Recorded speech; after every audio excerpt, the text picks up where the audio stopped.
Hello, everyone. It's really nice to have you join us on this beautiful occasion.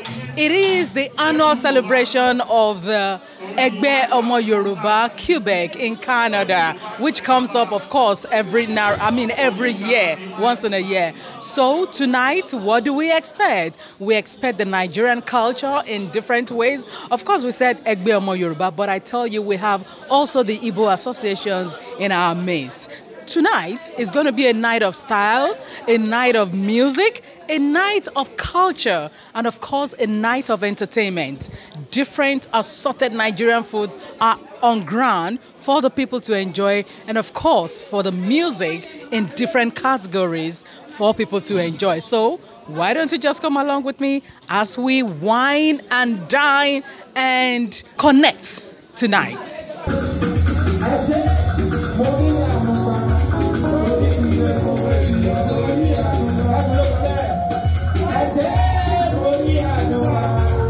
Àwọn ìdánilẹ́kọ̀ọ́ yìí gbogbo ẹ̀ láti ṣe àrẹ̀tún ti ṣe ètò bí a ṣe ń ṣe ètò ìsìnkú ara wa pé tí a bá kú tán ká má dá wàhálà lẹ̀ fún àwọn ẹbí tá a fi sílẹ̀.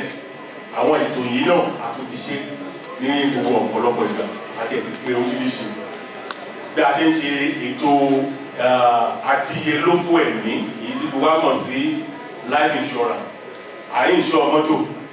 Kí ló wá dé lẹ́gbẹ̀ẹ́ tó ń wa mọ́tò pé fúnra rẹ̀ kò insure life rẹ̀. Ẹjọ́ gbogbo ètò yìí a ti ṣe wọ́n.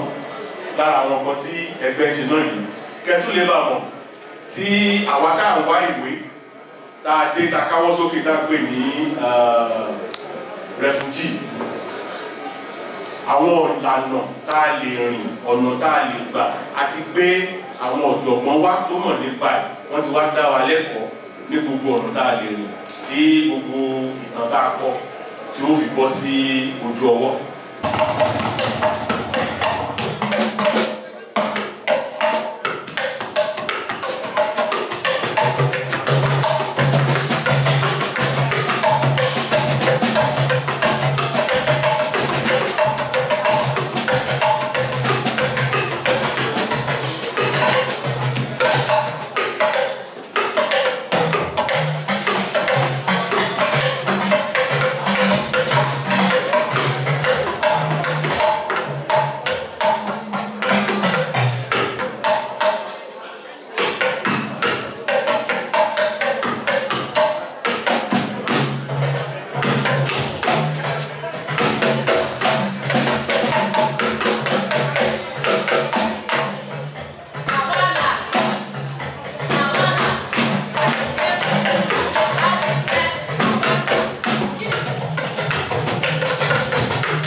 Ẹ̀yin ni face of Ẹgbẹ́ Ọmọ Yorùbá Quebec ẹ pàtẹ́wọ́ fún wọn.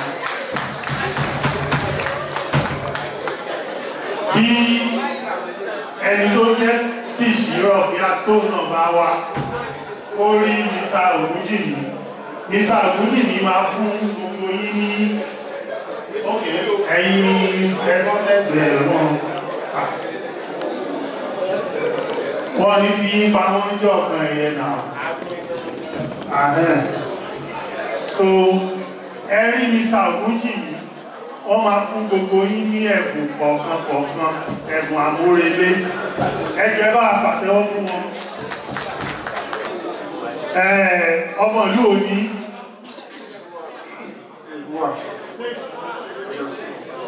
kí lorúkọ gómìnà Ọ̀yọ́ sí?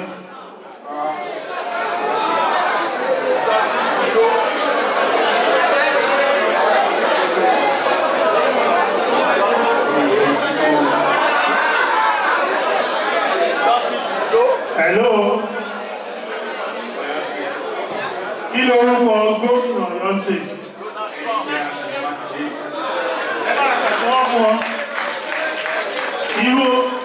Ìlú wo ní Ọ̀yọ́ State tí ó jẹ wọlé máa ń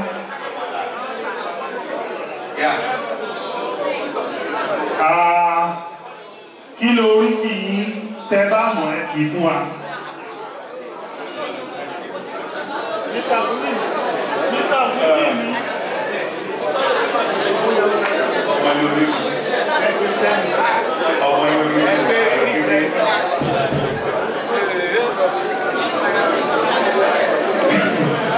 Bàbá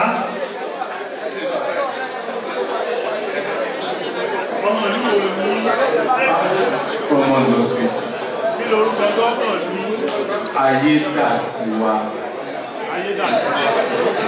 Kí lorúkọ ní àwọn oúnjẹ tẹ́ máa ń jẹ? Iyán. Ẹ bá àpàtẹ ọkùn bàbá. Ọlámísí lórúkọ ọmọ Ogun State. Abẹ́òkúta ara ìwádìí nàdúgbẹ̀rú wá nígbẹ̀kọ̀ ẹ̀rú ní sílẹ̀ kò gbọ́dọ̀ sílẹ̀. Orúkọ gómìnà wa ni President Dàpọ̀ Abíọ́dún.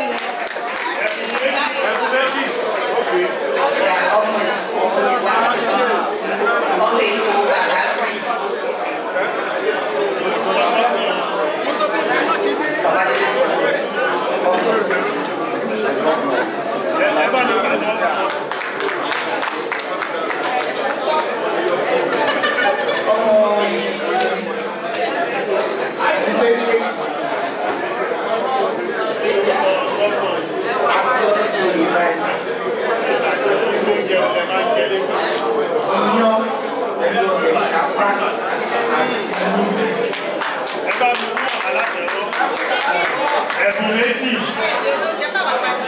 Ókè, irú oúnjẹ jẹ ní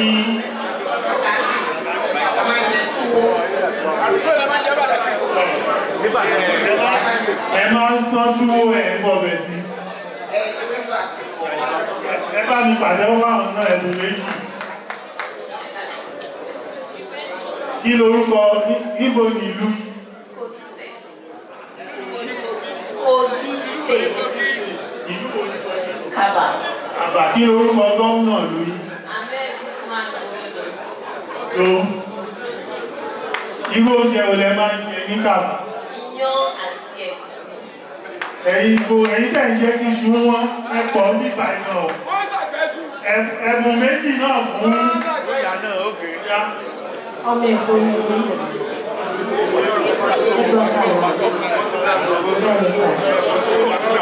Ọmọ Babájídé Sanwó-Olú. Èyí náà máa jẹ lẹ́kọ̀ọ́. Ráìsì oṣù oúnjẹ ìbílẹ̀. Kí ni tó ṣe pàtàkì?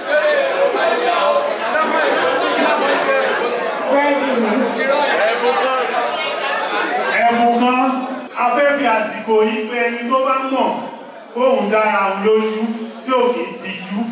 Onílù wa máa bẹ̀rẹ̀ eré báyìí. Wọ́n á dẹ̀ ọkọ́ fi ìlú wọn ṣe dancing competition fún ẹni tó bá wù láti jó.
My name is Okwade Monisade Karonwi. I'm from Osun State in Nigeria, Modakeke to be precise.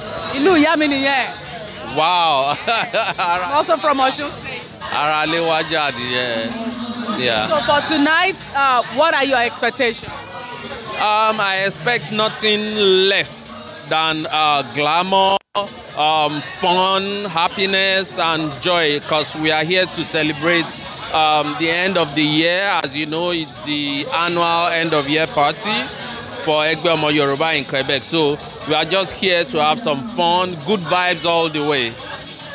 As the secretary of the association, what kind of charge or advice will you give to the Nigerian community, especially the Yoruba community? Okay, do not isolate yourself. That's all I have to say. There's pleasure, there's fun, there are a lot of benefits by associating with us. You understand? We are here. If you take a look around, you see lots of people. We help each other. We have fun together.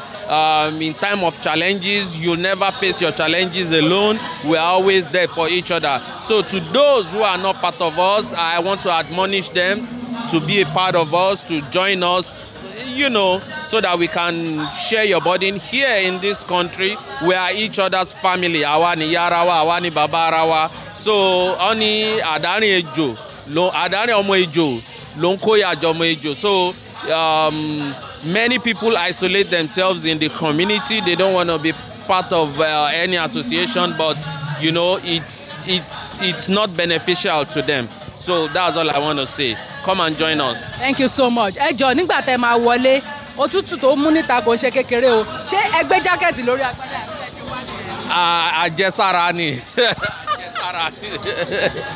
Bí mo ṣe bá agbádá wọlé rè. Ẹ̀yin wà lára àwọn fíù tó lè withstand ẹ̀.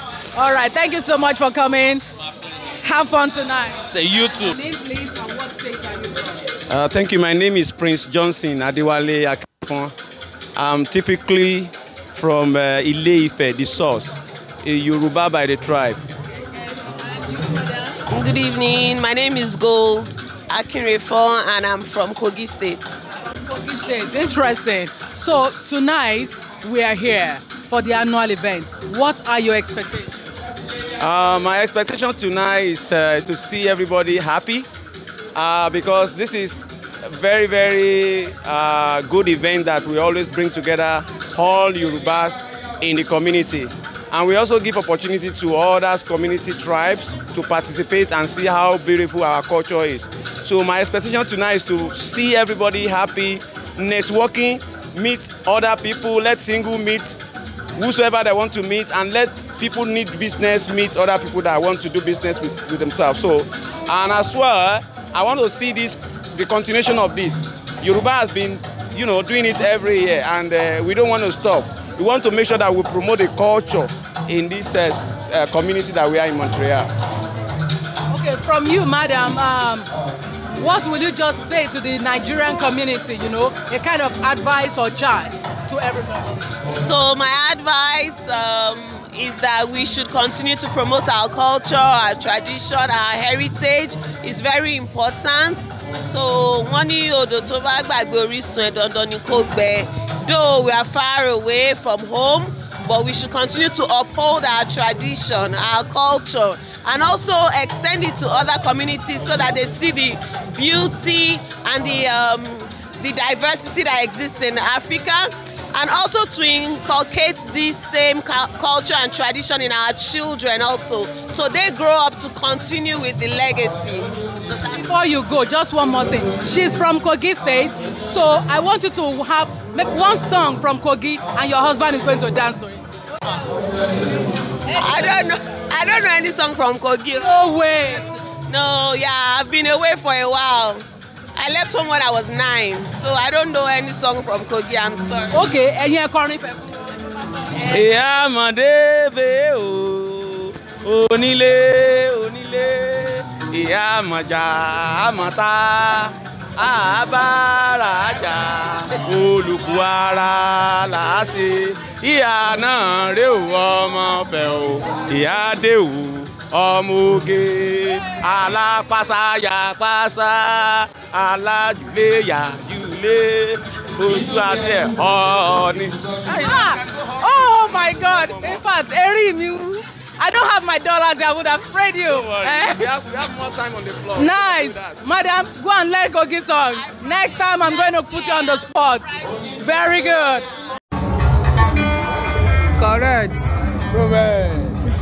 Hey. Kábíyèsí bàbá ọmọ onífẹ́ àbúrò ọmọ adádéwó rẹ mọ́.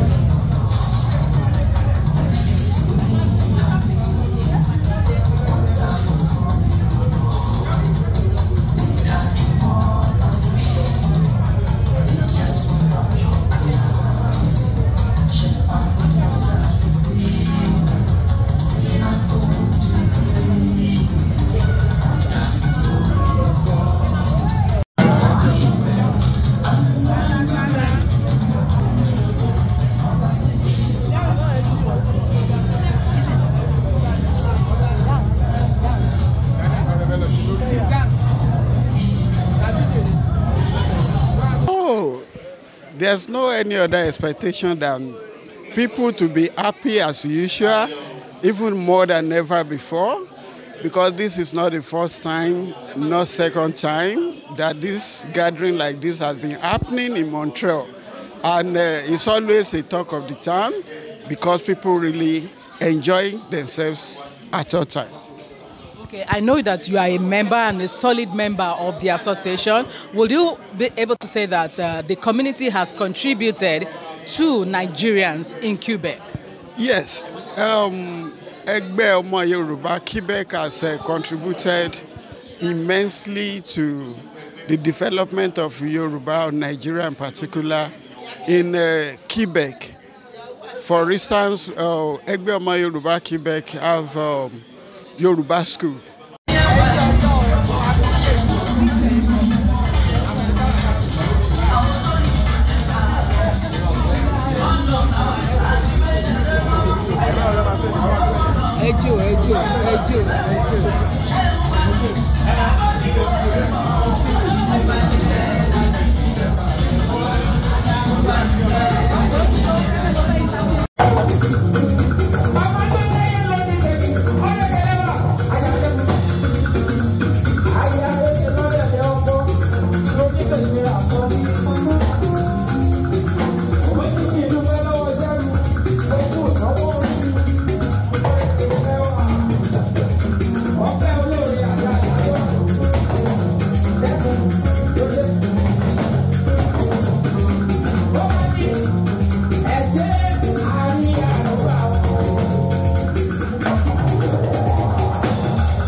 Ìgbà mi lọ́wọ́ ọkùnrin, ìgbà mi lọ́wọ́ obìnrin, ṣé mo lọ sẹ́nu onífà yá. Bí ọmọdé ò dáhùn, ìgbà ọ̀bàrẹ̀ ní kókó mọ́ mú mẹ́nu. Lónìí mo ní bàbá mi, olóhùn lẹ́bí ni ní ẹgbẹ́ bí ojúmọ́ ní. Òsátà dàbí tí wọ́n pè ní àlàjì olúgbẹ́jọ́.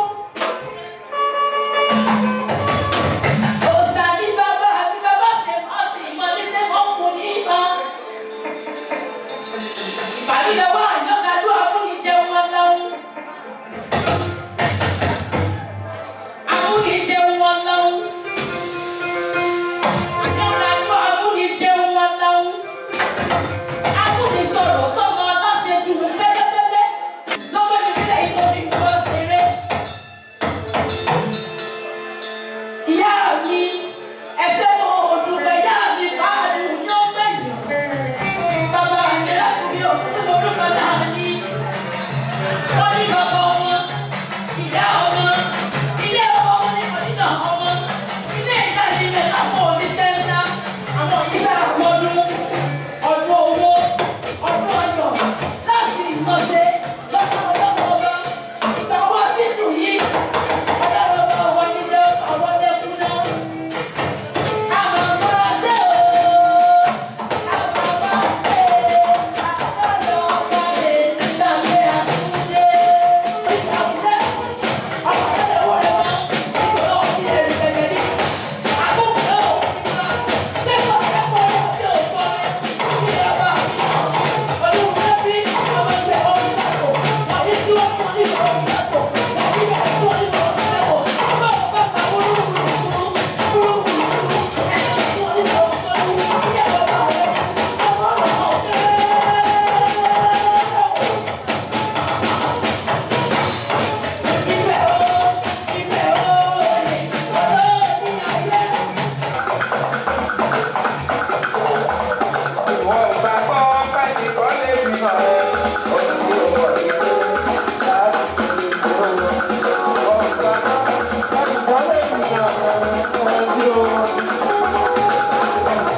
Aláàjì ló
aláàjì súlẹ̀ ọkọ̀ wọn lọ́wọ́. Báyọ̀ sí kíláàsì, àkọ́ni bẹ́ẹ̀.